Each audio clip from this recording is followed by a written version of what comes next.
In 1965, Fred and Edwina Rogers were living in Houston along with their grown son, Charles. The family mostly kept to themselves in their quiet neighborhood, especially given Charles's reclusive and antisocial behavior. In fact, many neighbors were not even aware that Charles lived at home with his parents, because he left the house each day before dawn and didn't return until well after nightfall. When a family member hadn't heard from the Rogers in several days, he called the Houston police for a welfare check on his elderly aunt and uncle. The patrolmen were unable to locate Fred and Edwina, but they noticed food sitting on the dining room table. They opened the fridge and noticed numerous packages of meat, neatly stacked atop one another. Then they noticed 2 human heads in the vegetable bin. Additional officers arrived on the stomach-turning scene and slowly removed the packages full of dismembered body parts from the fridge. The remains were that of Fred and Edwina Rogers. The police deduced that Edwina had been brutally beaten and shot, while Fred suffered forceful trauma to the head. His eyes had been gouged out and his genitalia removed. The couple's innards had been flushed down the toilet. Charles was nowhere to be found. Naturally, Charles was the prime suspect in this heinous crime. However, he seemed to have vanished off the face of the earth. Though the police were able to collect circumstantial pieces of evidence against him, Charles Rogers was never found. In September of 1982, a 12-year-old girl in Chicago passed away shortly after ingesting an extra-strength Tylenol. That same day, a man died in a hospital after taking the same pill. 2 of his family members followed. Over the course of the next few weeks, more seemingly healthy people in Chicago dropped dead, and the only thing they had in common was taking extra-strength Tylenol shortly before their untimely death. As bottles were recalled by Johnson & Johnson, it was discovered that many of the extra-strength Tylenol pills had been laced with potassium cyanide. Once this was made public, Johnson & Johnson issued numerous ads and warnings to customers to avoid the product. The company began working fervently on a triple-sealed package that would prevent tampering. James William Lewis of New York City contacted Johnson & Johnson claiming that he was responsible for tampering with the bottles and filling the capsules with cyanide. He demanded $1 million in exchange for him to stop. He was arrested for the crime, and although he wasn't found guilty, he was still imprisoned for extortion. Even after Johnson & Johnson fortified their Tylenol bottles against tampering, the widespread news of what had happened in Chicago prompted crimes of a similar nature all around the country.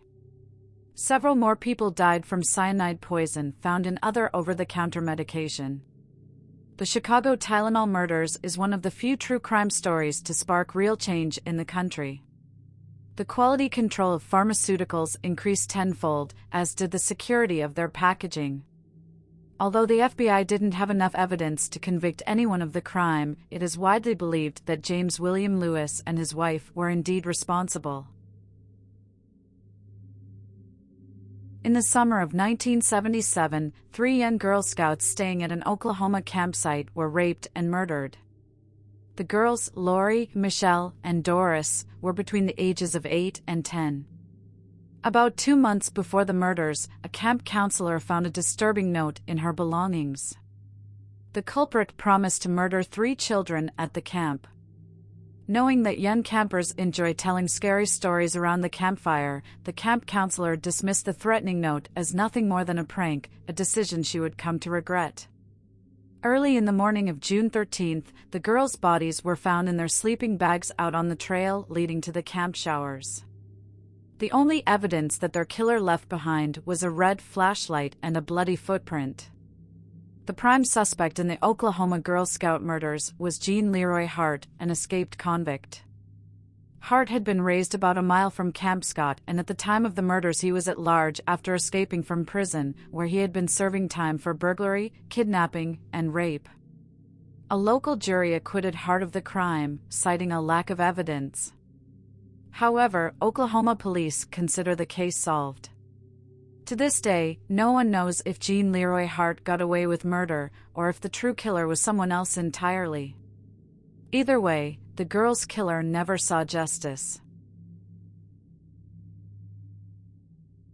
As an adolescent, Ira Einhorn gave himself the nickname of the Unicorn, the English translation of his German surname. The killer was an environmental activist and part of the anti-war movement when he murdered his ex-girlfriend, Holly Maddox. Maddox disappeared in early September 1977 after stopping by Einhorn's Philadelphia apartment to collect her things following their breakup.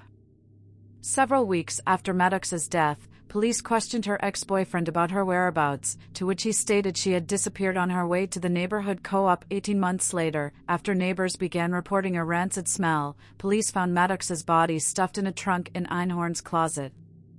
Several days before Einhorn was supposed to stand trial, he fled to Europe. As Einhorn had already been arraigned, the court was able to try, convict, and sentence him in absentia. Despite this fact, Einhorn managed to remain in France for 23 years, even getting married while craftily evading extradition. The U.S. government was finally able to bring him back to the States and reconvict him in 2002. Einhorn is now serving a life sentence without the possibility of parole. This cannibal became a local celebrity after signing himself out of a Japanese mental institution in 1986.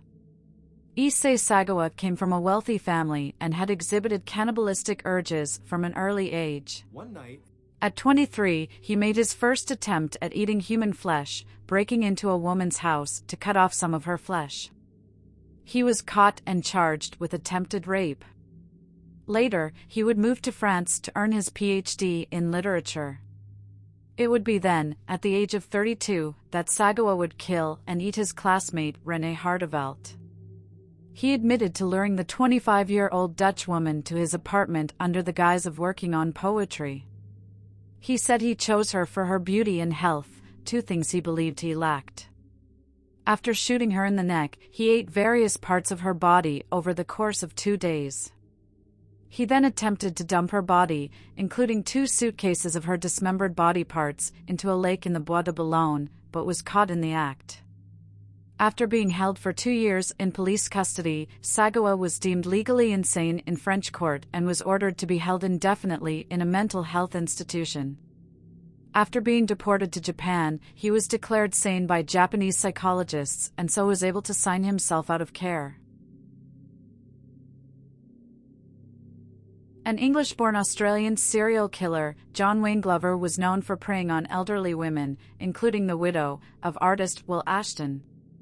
Over the span of 14 months, between 1989 and 1990, Glover murdered 6 elderly women after brutally attacking them.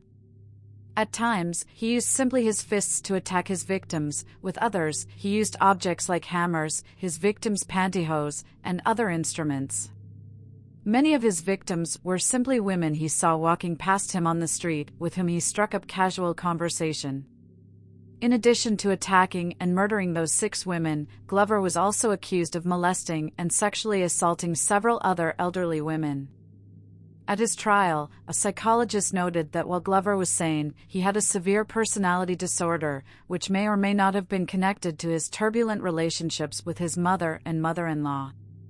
After being found guilty and sentenced to prison, Glover killed himself in 2005. Days before he died, he handed his last visitor a picture he had drawn featuring 2 trees and the number 9. Supposedly, 9 is the true number of murders Glover was responsible for, not merely the 6 for which he was convicted. This American serial killer was active in the greater New Orleans area between 1918 and 1919. The majority of the murderer's victims were from the Italian immigrant community and were killed with an axe that belonged to them. The killer would access his victims' homes by removing a panel on their back door, then enter and murder them with either a straight razor or an axe. The brutal serial killer attacked at least 12 people total, most of whom were women. In March 1919, the unidentified killer sent a deranged letter from hell, where he described himself as invisible, even as the ether that surrounds your earth. I am not a human being, but a spirit and a demon from the hottest hell. In the letter, the axeman stated the date and time of his next planned murder and suggested that the only way to stop him was to play jazz music. In response, the entire city filled its buildings and streets with the music sound that night, and no one was murdered. The axe murderer would strike 3 more times before his activity eventually ceased. Today, the story of the Axeman has been repopularized thanks to a similar character in American horror story, Coven. This Texas murderer and diagnosed psychopath killed at least 1 woman, with 2 more suspected murders to his name. Adopted from an orphanage, Charles Albright was cared for by his very protective adoptive parents. His mother was a school teacher and helped accelerate his learning, so far that he entered college in his teens. Despite being so bright, he was also known for partaking in criminal behavior, arrested first for aggravated assault at the age of 13. His murderous roots, however, lied in a childhood interest. After Albright received a shotgun at a young age, he used it to kill small animals. He would then stuff them with the help of his mother, appeasing his interest in taxidermy. After failing to complete pre-med training at both North Texas University and Arkansas State Teachers College, he would be sent to jail for theft, molestation, and eventually the murder of a sex worker, although police suspected him of at least 3 more slayings. His victims' bodies were left nearly or completely nude out on a city street. They had been shot in the head, and their eyes had been removed with surgical-like precision.